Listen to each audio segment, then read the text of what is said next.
Hi viewers. தமிழ்நாட்டில் மதுபான விற்பனையை ஆன்லைன் முன்பதிவு செய்கிறது வரவேற்கத்தக்க விஷயமான்னு கேட்டிங்கன்னா கட்டாயம் வரவேற்கத்தக்க விஷயம்தான். அதாவது இது குடிமகன்களுக்கு நல்லதா கெட்டதான்னு சொல்லி நிறைய பேர் சந்தேகப்பட்டு இருப்பீங்க. கட்டாயம் இது குடிமகன்களுக்கும் தமிழ்நாட்டுக்கு அரசுக்கும் ஒரு நல்ல செய்தி தான், நல்ல செயல் தான். சரிங்களா? அது எப்படி நல்ல செயல் நல்ல செய்தின்றீங்கன்னா, அதாவது இது வந்து மெயினாக ஒரு இம்பார்ட்டான விஷயம் ஆன்லைன் பண்ணதுக்கு தமிழ்நாட்டில் பெரும்பாலான இடங்களில் வந்து பார்த்திங்கன்னா டூப்ளிகேட் சரக்கு விற்றுட்ருக்காங்க. அதாவது மதுபான விற்பனை நிலையங்களே வந்து பார்த்திங்கன்னா டூப்ளிகேட் சரக்கு விற்றுட்ருக்காங்க. இது ஆன்லைன் பண்ணுறது மூலிமா கட்டாயமாக அந்த டூப்ளிகேட் சரக்கை வந்து பார்த்திங்கன்னா படிப்படியாக குறைச்சிடலாம் விற்பனையை. சரிங்களா? ரெண்டாவது இன்னொன்று என்னென்னா, டூப்ளிகேட் சரக்கு வாங்கி குடிச்சிட்டு நிறைய குடிமகன்லாம் வந்து பார்த்திங்கன்னா உடல் உறுப்பு செயல்லேருந்து உயிரிழப்பு வரைக்கும் போயிடுறது. அந்த இதையும் தவிர்த்திடலாம். ரைட்டுங்களா?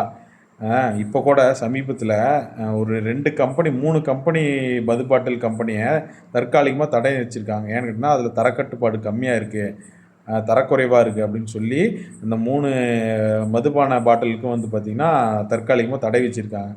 இது போன்ற குறைபாடுகளும் நீக்கிடலாம் அந்த ஆன்லைன் பண்ணுறதுனால. இது ஒரு குடிமகன்களுக்கு கிடைத்த ஒரு மிகப்பெரிய வரப்பிரசாதம். ரெண்டாவது இன்னொரு நிறையா பேர் ஆன்லைன்லாம் வீடியோ சொல்கிறாங்க. அதாவது இந்த பாட்டிலுக்கு 10 ரூபா வாங்குறது வந்து இதன் மூலிமா தவிர்க்கலாம் அப்படின்னு சொல்கிறாங்க. கட்டாயம் அப்படிலாம் தவிர்க்க முடியாது. வாங்குறவங்க வாங்கிட்டு தான் இருப்பாங்க, கொடுக்குறவங்க கொடுத்துட்டு தான் இருப்பாங்க. ரைட்டுங்களா?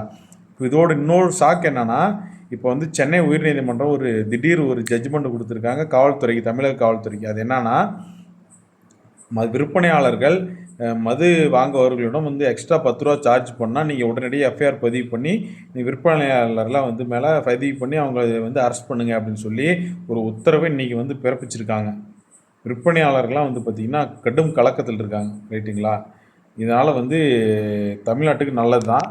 ரெண்டாவது இன்னொன்று வந்து பார்த்திங்கன்னா, இது வந்து இதோட மட்டும் முன்பதிவோடு மட்டும் நிறுத்திக்கணும் அப்படின்னு சொல்கிறேன். ரைட்டுங்களா? நான் ஏற்கனவே வந்து அந்த டாஸ்மார்க்கில் பாட்டில்லாம் ஆன்லைன் பண்ணுங்கள், எல்லாமே அதுதான் வந்து பெஸ்ட்டு அப்படின்னு சொல்லியிருந்தேன். டூப்ளிகேட் சரக்கு முடியும் அப்படின்னு சொல்லி ஒரு 2 மாதத்துக்கு முன்னாடி வீடியோவில் பேசியிருந்தேன்.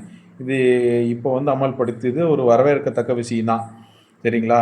இப்போ ஒரு சிலர் இந்த இதோடு நிறுத்திக்காமல் ஒரு சிலர்லாம் வந்து சவுக் சங்கர் அவர்கள்லாம் வந்து இது வந்து டோர் டெலிவரி வரைக்கும் கொண்டு போகலாம் அப்படின்ற மாதிரி வீடியோ பதிவு செஞ்சுருக்கார். அது தயவு செய்து அந்த செயலை மட்டும் செய்யக்கூடாது.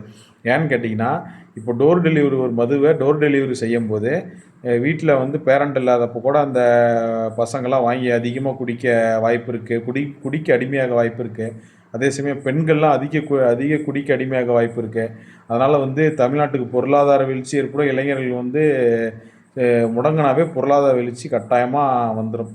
தமிழ்நாட்டுக்கு நல்லதே கிடையாது. அதனால் தயவுசெய்து ஆன்லைன் முன்பதிவோட மட்டும் நிறுத்திக்கணும் அப்படின்னு சொல்லி கேட்டுக்க. ரெண்டாவது இன்னொன்று என்னென்னா, அதாவது நிறையா டாஸ்மார்க்லாம் இருக்குது பார்த்தீங்களா? இப்போ வந்து ஒரு குடிமகன் வேறு ஊருக்கு போகிறாங்க, ஒரு விசேஷத்துக்கு போகிறாங்கன்னா, அங்கே போய் வந்து டாஸ்மார்க் எங்கே இருக்கான்னு தலைவிட்டுருப்பாங்க, ஒவ்வொருத்தரும் கேட்டுட்ருப்பாங்க. அதே இந்த ஆன்லைன் மூலிமா அவங்க இருக்கிற இடத்துல இருந்து சுற்று வட்டாரத்தில் எந்த டாஸ்மார்க் பக்கத்தில் இருக்குது அப்படின்னு சொல்லி லொக்கேஷன் வந்து மேப் பண்ணி ரீச் பண்ணி அவங்க போய் அந்த டாஸ்மார்க்கை சென்றடைகிறதுக்கு ஒரு எளிமையான வழியாகவும் செஞ்சுருக்காங்க. அதனால் இது ஒரு திட்டம். தமிழ்நாட்டு மக்களின் குடிமகன்களின் ஒரு வரப்பிரசாதம் தான் நான் சொல்லுவேன். ஏன்னா அவங்களுக்கு வந்து தரமான கொடுக்குற காசுக்கு தரமான மதுவை வந்து பார்த்திங்கன்னா கவர்மெண்ட் கொடுக்கணும்னு விரும்புகிறாங்க. அதே சமயம் போலி மது பாட்டில்களையும் அதை போலி மது விற்பனை தடுக்கணும்னு நினைக்கிறாங்க. சரிங்களா? அதனால் இது ஒரு வரவேற்கத்தக்க ஒரு நான் செய்தியை தான் பார்க்குறேன். இது போன்ற நல்ல விஷயங்களை தமிழக முதலமைச்சர் விஜய் அவர்கள் தாவேகா அரசும் வந்து பார்த்திங்கன்னா சீர்கொண்டு செய்யணும் அப்படின்னு சொல்லி இந்த வீடியோ வேலை தெரிவிச்சுக்கிறேன்.